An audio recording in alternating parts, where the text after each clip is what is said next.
We can answer this question by thinking about the loop rule and remembering that the power output, which is directly related to the brightness of the bulb, is equal to the potential difference across the light bulb squared over R.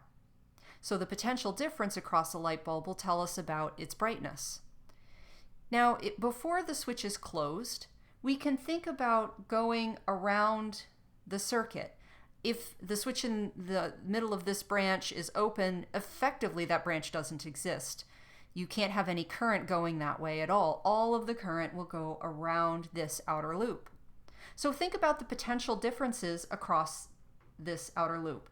If we go through the batteries, then if we imagine passing through these two batteries, we're gaining 12 volts here, gaining 12 volts here, and we have to lose that total of 24 volts over these two resistors, the light bulbs.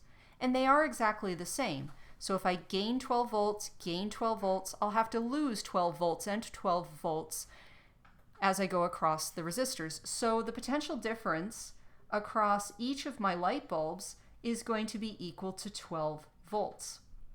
I am gaining 12 volts from the battery. I have to lose that 12 volts for each battery over each of these two resistors. So there'll also be a potential difference of 12 volts.